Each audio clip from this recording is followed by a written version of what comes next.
எனதருமை சகோதர சகோதரிகளே, இறைவனின் அருள் அனைவரும் மீதும் உண்டாவதாக. அண்டை வீட்டுக்காரங்களை பத்தி இஸ்லாம் என்ன சொல்லியிருக்குன்னு கேட்கிறார். நபிகள் நாயகம் சொல்றாங்க, அண்டை வீட்டுக்காரன் உன்னை நல்லவன் என்று சொன்னால் நீ நல்லவனே, உன்னை அவன் கெட்டவன் என்று சொன்னால் நீ கெட்டவனே. நம்மளை பத்தி யாருக்கு நல்லா தெரியும்? அண்டை வீட்டுக்காரன் தான் தெரியும் இல்லையா? ஊரெல்லாம் பெருசா பேசுவாங்க, பெரிய பேச்சாளர், எழுத்தாளர், சிந்தனையாளர், தனவான், கனவான் எல்லாம் சொல்லுவாங்க. பக்கத்து வீட்டுக்காரன் போய் கேட்டு பாருங்க, அயோக்கிய பையன் சொன்னார்கள். இன்னொரு வரலாற்று சம்பவத்தை சொல்கிறேன். ஒருவனை பற்றி சரியாக சொல்லுவதற்கு, அவன் நல்லவனா கெட்டவனா என்று சொல்வதற்கு, சரியாக சொல்வதற்கு தகுதி படைத்தவனே பக்கத்து வீட்டுக்காரன் தான். உமர் இப்னு ஹத்தாப் என்று சொல்லக்கூடிய கலீஃபாவிடத்திலே ஒரு வழக்கு வருகிறது. சாட்சி சொல்ல வரான். இவரை பத்தி நான் சாட்சி சொல்ல வந்திருக்கேன். சரி, இவரை பத்தி சொல்ல வந்திருக்கிய, உனக்கு அவருக்கு என்ன தொடர்புன்னு கேட்டாங்க. பக்கத்து வீட்டுக்காரனான்னு கேட்டாங்க. இல்லைன்னா. அப்ப அவரோட எங்கேயாவது நீ பிரயாணம் ஒன்னா செய்திருக்கியான்னு கேட்டாங்க. எப்பாவது பிரயாணம் செய்திருக்கிறாயா? இல்லை. கொடுக்கல் வாங்கல் வச்சிருக்கியா அவனோட? இந்த மூணும் செய்யலைன்னா ஒருத்தனை பத்தி சொல்றதுக்கு தகுதியே கிடையாதுன்னாங்க. ஆக ஒருத்தனை புரிஞ்சுக்கிறேன்னா ஒன்று பக்கத்து வீட்டுக்காரனுக்கு நல்லா தெரியும். பிரயாணம் பண்ணி பாருங்க, ஒருத்தனோட வண்டவாளம்லாம் வெளியே வந்துடும். அவனோட உண்மையான விஷயங்கள் எல்லாம் வெளியே வந்துவிடும், எல்லாம் தெரிஞ்சு போயிடும். மூன்றாவது கொடுக்கல் வாங்கல், பணத்தை கொடுத்து கொஞ்சம் வாங்கி பாருங்க, அவ்வளோதான், உண்மையான அவனுடைய நிலைகள் எல்லாம் வெளியே வந்துவிடும். ஆக அண்டை வீட்டுக்காரனத்தில் பேர் வாங்குறது என்பது ஒரு பெரிய விஷயம்.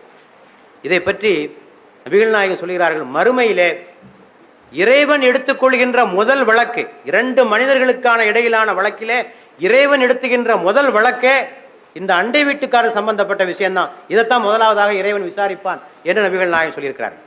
ஆக அந்த அளவுக்கு அண்டை வீட்டாரை பற்றி இஸ்லாம் சொல்லியிருக்கு. முதலாவதாக அண்டை வீட்டாரை பற்றி சொல்லியிருப்போது ரெண்டு விஷயங்கள் நான் சொல்ல விரும்புகிறேன். ஒன்று, என்ன செய்யக்கூடாது, என்ன செய்யறதுங்கிறது பின்னால. முதல்ல என்ன செய்யக்கூடாது என்பதை முதலாவதாக பார்த்துக்கொள்வோம். உபத்திரம் செய்யாம இரு, அதே பெரிய உதவி. உபத்திரம் பண்ணாம இரு. நபிகள் நாயகம் ஒருவரை சொன்னார்கள், இவன் இறை நம்பிக்கையாளன் அல்லன், இவன் இறை நம்பிக்கையாளன் அல்லன், இவன் இறை நம்பிக்கையாளன் அல்லன் என்று 3 முறை சொன்னார்கள்.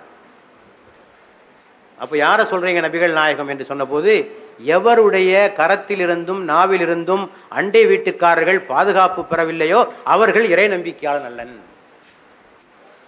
ஆக பிறருக்கு தீங்கு தராமல் இருக்க வேண்டும். தீங்கு தராமல் இருப்பதுதான் பெரிய உதவி.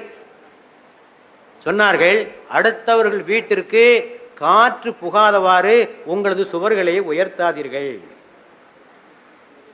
எவ்வளவு சண்டை நடக்குது, எவ்வளவு கேஸ் நடந்துகிட்டு இருக்கு. இங்க ஜன்னல் போட்டான், அங்க அதை போட்டான், இதை போட்டான். அடுத்தவனோட கஷ்டத்தை பத்தி யோசிக்கிறது இல்லை. அண்டை வீட்டருக்கு காற்று புகாத, காற்றை தடுக்கின்ற வகையிலே உங்களுடைய சுவர்களை நீங்கள் எழுப்பாதீர்கள் என்று சொன்னார்கள். இந்த நுணுக்கமான ஒரு விஷயம் சொல்றாங்க நபிகள் நாயகம். நீங்கள் பழங்களோ பண்டங்களோ வாங்கி கொண்டு வந்தால் அதை பக்கத்து வீட்டுக்காரனுக்கு கொடுங்கள். அப்படி கொடுக்க முடியவில்லை என்று சொன்னால் உங்கள் குழந்தைகள் அவற்றை வெளியே எடுத்து செல்லாதவாறு பார்த்துக்கொள்ளுங்கள். எதனால? பக்கத்து வீட்டு குழந்தைகளுக்கு அது தூண்டுதலா இருக்கு. இவ்வளவு நுணுக்கமா சொல்லியிருக்கு. இவ்வளவு உணர்வுகளை மதிக்க வேண்டும் என்பதிலே இஸ்லாம் மிக குறியா இருக்கிறது. இது ரொம்ப சின்ன விஷயம், ஆனால் இது எவ்வளவு பாதிக்கும் தெரியுமா? நீங்க உங்க குழந்தைக்கு ரொம்ப அதையும் கொடுத்து இதையும் கொடுத்து வளர்க்குறீங்க, பக்கத்து வீட்டு குழந்தை ஏங்குது. இதை கூட செய்யாத, இதுவும் பக்கத்து வீட்டுக்காரனுக்கு தரப்படுகிற தொல்லைதான். ஆக அடுத்தவனுக்கு தொந்தரவு தராமல் இரு என்று நபிகள் நாயகம் அவர்கள் சொல்லுகிறார். அதே போல உன்னால முடிஞ்ச வரைக்கும் உதவி செய். உதவி கேட்டால் உதவுங்கள், கடன் கேட்டால் கொடுத்து உதவுங்கள்.